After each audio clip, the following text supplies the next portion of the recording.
Okay, I like this next reaction. And the reason is because when I say it, it makes me sound smart. So, the Hell-Volhard-Zelinsky reaction, right? Try to say that 3 times and see how good it makes you feel about yourself. The Hell-Volhard-Zelinsky reaction, right? Okay, so I don't really want to say Hell, Volhard, Zelensky reaction every time because I'm going to wear out my tongue. My tongue is going to want to take a break from all the workout that I have to put in to say this reaction. So because of that, we shorthand this reaction into a couple of letters, and it's called HVZ. And then I feel kind of dirty when I talk about the HVZ reaction. And the reason is because it sounds kind of like a disease in a way, right? The HVZ reaction. It sounds kind of dirty and filthy and something that you want to stay away from.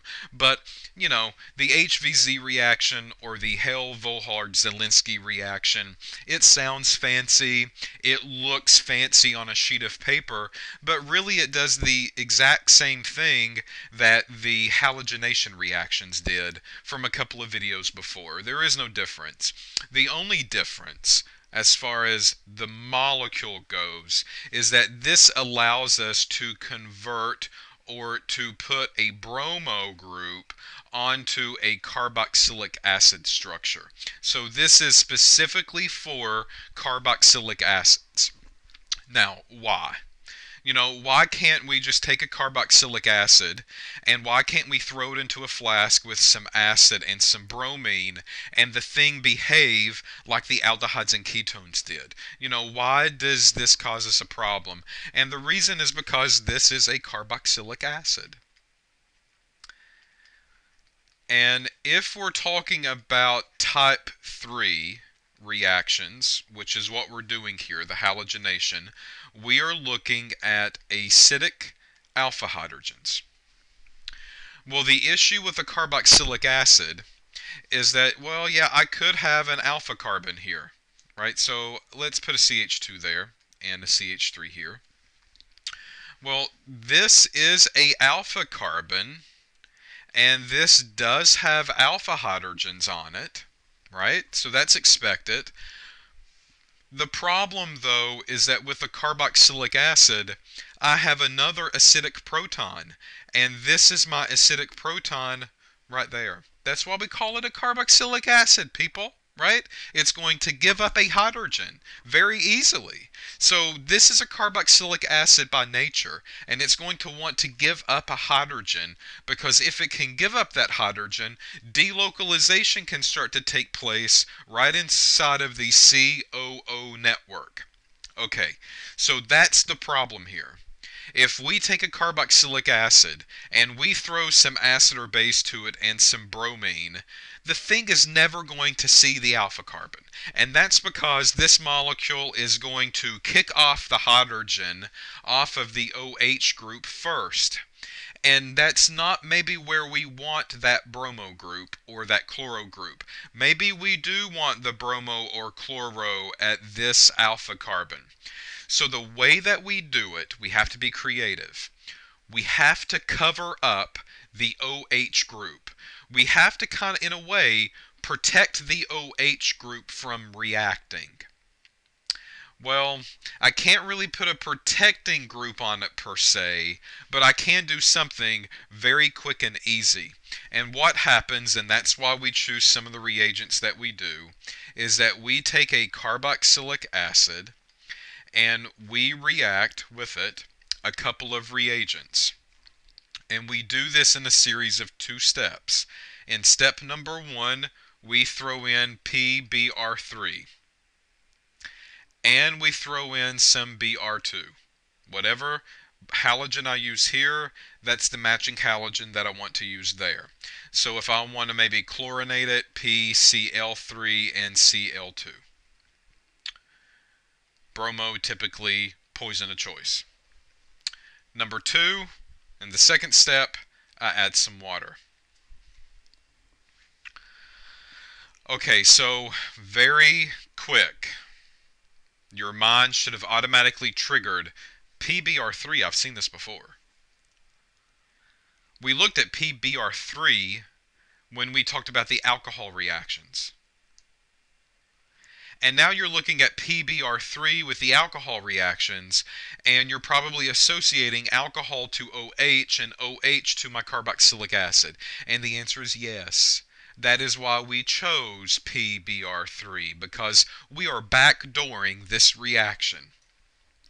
So the very first thing that we're doing is that we're using PBr3 and we are replacing the OH group with the bromo group at that location. And then once the OH group is off of there, we can react with a alpha hydrogen, or at the alpha carbon, pull an alpha hydrogen off, replace it with a bromo group, and then in step number 2, we have included H2O, which is a poor nucleophile, but you know what? It's prettier than bromo, so the molecule is going to take the OH group from water and replace it with, or replace the Br2 with that OH group. So all in all, what happens is that at this spot, the C double bond OH doesn't really get touched, but this allows me to put a bromo group at the alpha carbon position. Okay, so let's look at maybe a real example. Let's do CH3, CH2, carbon double bond OOH. And I'm going to react this with PBr3, Br2, and then in the second round some water. What is my product formation? Okay, well that's CH3, CH. One of those hydrogens has been replaced by the bromo from the PBr3BO2 mixture. C double bond OOH. Okay, that's the only thing that has happened. It's the same as before. It's the same as the acid and base catalyzed reaction of halogenation, right? Again, though, it's like the acid mechanism. Only one of these are going to get replaced. That is it. Once one alpha hydrogen gets kicked off, the reaction kind of stops. So I take a carboxylic acid, I throw in some PBr3 and Br2 in water, and then this generates for me a carboxylic acid now that has a halogen on the alpha carbon. Okay, so let's look at the mechanism, not really mechanism, but I at least want to talk about the individualized steps here that go on. We've really seen these mechanisms before, which is why I'm not going to go into detail with them. But CH3, CH2, C double bond OH. There's my carboxylic acid. I add PBr3 and Br2 to that reaction mixture. The very first thing that happens is the CH3, CH2, C double bond O, that OH gets replaced by a bromo. We call that the acyl halide, right? That's stable. We've seen that before. That's not any different. So I've created an acyl halide now. And then this acyl halide will rearrange. It can rearrange. And it can rearrange because an enol can slightly form. And if that enol slightly forms, then what I would see is a double bond between these two carbons.